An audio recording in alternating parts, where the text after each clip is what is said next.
So, you've taken a deep dive into the world of NoFap. You've held off spanking the monkey. You've gone a full 30 days without choking the chicken. Maybe you've even gone for the full reboot and resisted the urge to five-finger shuffle for a whole 90 days.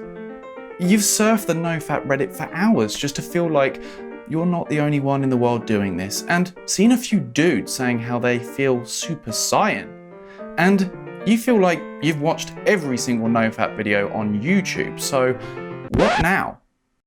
You see, I've had years of experience on and off this lifestyle now, and it's good to remember that NoFap originally started off as a way to recover from the harmful effects of chronic pornography usage.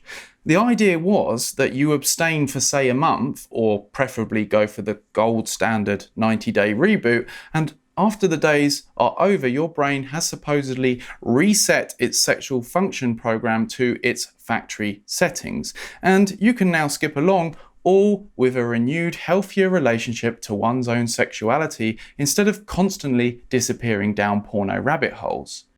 But since then, NoFap has also spurred off into this sort of personal development tool as fellow Fapstronauts started reporting all these other benefits like spikes in energy and benefits like more motivation and confidence. People saying how they've completely transformed and overhauled their life.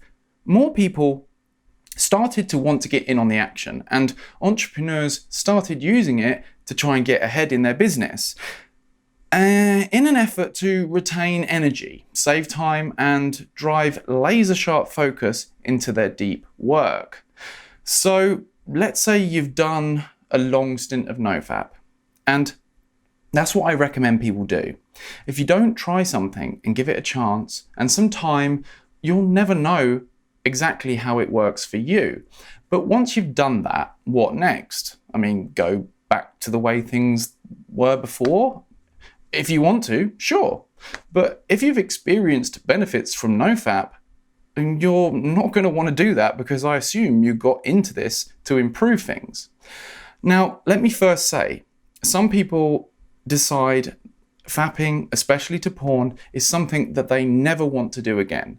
And if that's you, then all power to you. I'm not here to tell anyone what to do. Someone's relationship with their own sexuality is completely their business.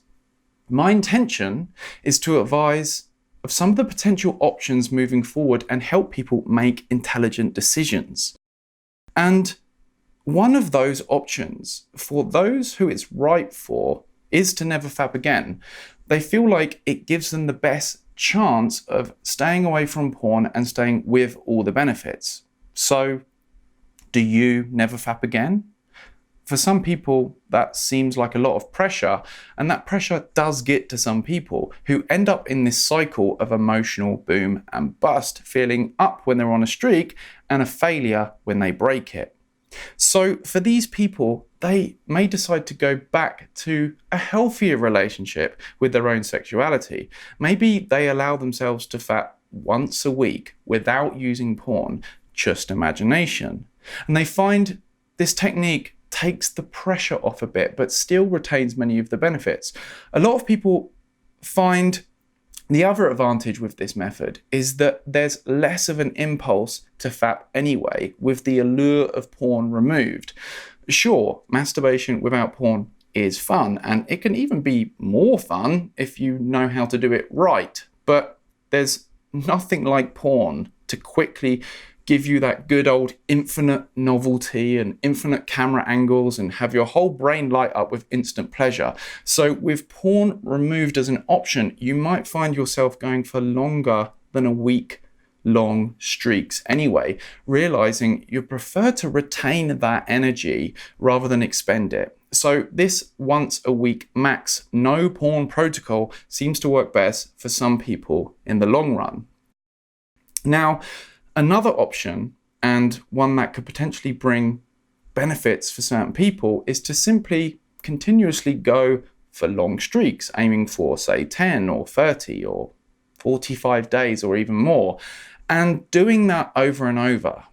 And a lot of people, they're kind of doing this anyway, especially whilst they're single. And most people find at some point the urge to release takes over and they're back at day one. And as long as you don't beat yourself up about it, that's actually just fine a lot of the time. The trap that some people fall into is to think that scolding themselves when they fap is going to help them. And that leads to that miserable cycle of emotional boom and bust as they regularly feel deflated and like they've failed.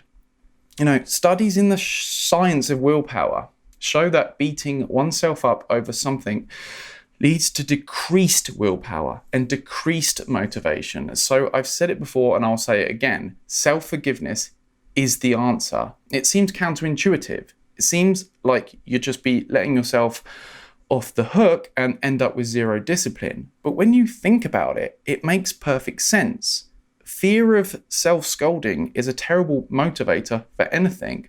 A much better motivator is the recognition of all the benefits that you get on a NoFap streak, how you'd like to feel, and a compelling vision for your future.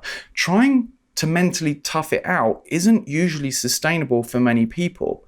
And I've talked about much more effective psychology of willpower in my video when trying to be mentally strong is holding you back. So I recommend you watch that if this rings any bells for you. But regardless, life moves in seasons. Sometimes we're walking our highest path, climbing the mountain at a rapid pace. And sometimes we're resting and recuperating, or even indulging. And it's up to us to make intelligent decisions and get the support we need to strike the best balance and stay with our mission. And here's the most important point I want to make in this video. NoFap is either a porn addiction recovery process or a personal development tool.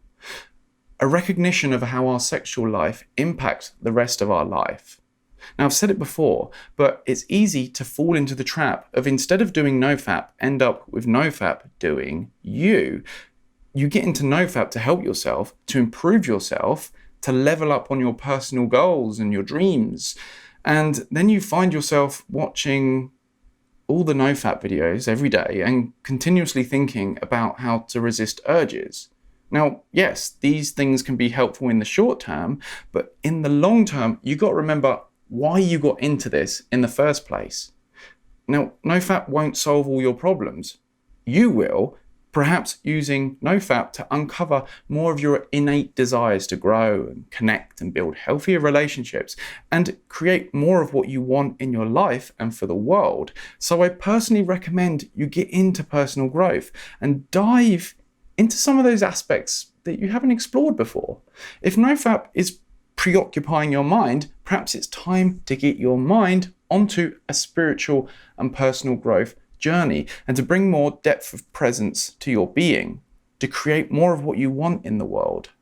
Not because you think it will solve all your problems, but because it's fun and inspiring to create and to contribute. So there's a whole world of books out there, and if you're like me and you prefer audiobooks, then there's a huge range to get your teeth stuck into. Perhaps it's even time to invest in some coaching or talks or workshops.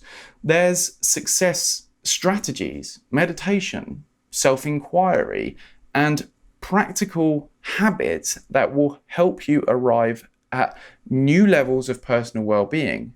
And of course, I'm regularly uploading content on this exact kind of stuff. So if you haven't subscribed, be sure to do so and follow along if you want help to create more of what you want in your life and take your personal and spiritual growth to the next level. Now, there's another thing I wanted to touch on, and that is the concern with some people about losing energy with their partner. Now, obviously, not everyone on NoFap is single or is single forever. And people often have questions about what to do in a relationship. Now, it goes without saying that solo porn usage in a relationship can be a slippery slope, and if it descends into chronic usage, it can be the death of the relationship. Many people were simply doing NoFap to solve certain issues and proceed with regular sexual relationship protocol. Other people are interested in taking things further, and perhaps they even hear that you don't always have to ejaculate during sex, and it can actually be more pleasurable, especially for the woman who often feels like it's all too quickly over.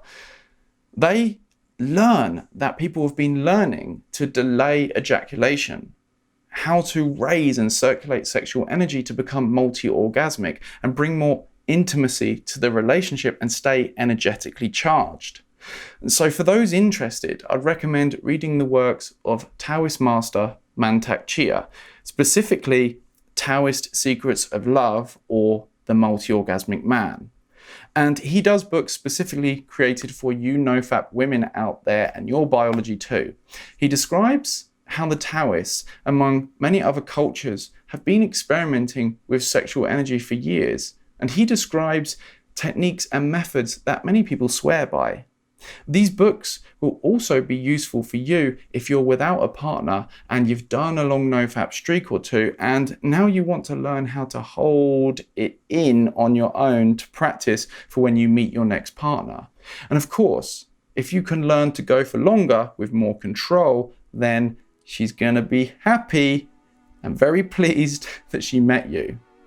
Especially if you're growing and developing with a sense of joy and mission in life. So if you want more tools to help with that, then hit that subscribe and the notifications bell so you don't miss out on any new videos helping you men and women with conscious personal growth. Peace.